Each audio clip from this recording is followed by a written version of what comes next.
Hello friends, आज मार्गशीर्ष महिन्यातला दुसरा गुरुवार होता. तर त्याची आज मी पूजा मांडली. कशी मांडली ते दाखवते तुम्हाला. पूजा मांडण्या अगोदर मी खाली स्वास्तिक काढलं होतं. स्वास्तिक काढून झाल्यानंतर त्याच्यावर मी पाट ठेवला. पाटवर एक लाल कपडा ठेवला आणि नंतर त्याच्यावर तांदूळ ठेवले. तांदूळ कलश ठेवण्यासाठी ठेवले होते. गोलाकारामध्ये तांदूळ ठेवायचे. मध्ये गोलाकार करून घ्यायचा तांदळाच्या मधोमध, जेणेकरून त्याच्यावर कलश व्यवस्थित बसला पाहिजे. कलशमध्ये पाणी घेतलं, त्याच्यामध्ये एक नाणं आणि सुपारी टाकली. दुर्वा, तुळशीचं पान, हळदी कुंकू टाकलं आणि त्याच्यावर पाच पानं घेऊन 5 प्रकारचे पानं घेऊन कलशला लावले आणि त्याच्यावर मुकुटला ॲडजस्ट केलं. नंतर देवीला साडी वगैरे नेसवली आणि वेणी घातली. वेणी वगैरे घालून झाल्यानंतर देवीला दागिने वगैरे घातले.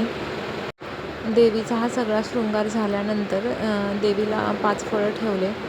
5 फळं ठेवायची झाल्यावर ओटीचं सामान वगैरे ठेवून घेतलं आणि दोन्ही साईडला खायचे पानं ठेवून घेतले. एका साईडच्या पानावर लंगडादेव ठेवला आणि दुसऱ्या साईडला पान सुपारी ठेवून हळदी कुंकू वगैरे लावून घेतलं त्याला पण. आणि मध्येच आमचं वादळ आलं.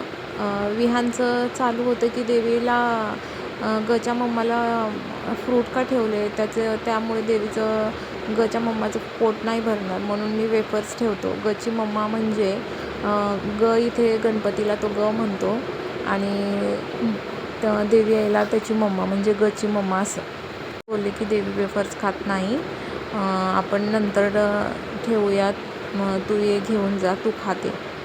उठून गेला. मग देवीला दिवा वगैरे लावून घेतला मी. अगरबत्ती, धूप हे सगळं लावून घेतलं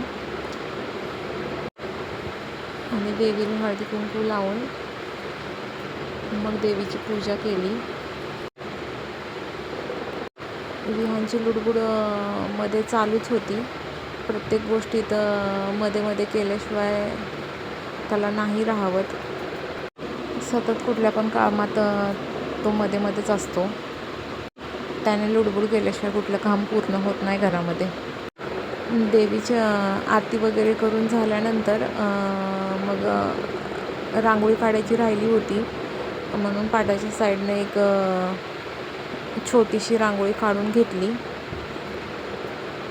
रांगोळी घ्यायला गेले तोपर्यंत विहान तरी मध्येच येऊन अगरबत्ती वगैरे लावत होता. त्याचं काही काम चालूच असतं नेहमी मध्ये. मग रांगोळी छोटीशी काढून घेतली मी साईडने. एवढी पण छान रांगोळी येत नाही, पण बरी येते बघा.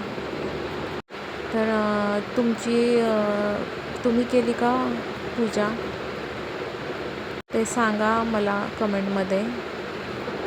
तुमच्या इकडे कशी करतात पूजा. मग रांगोळी झाल्यानंतर हे साईडचं असं व्यवस्थित क्लीन करून घेतलं आणि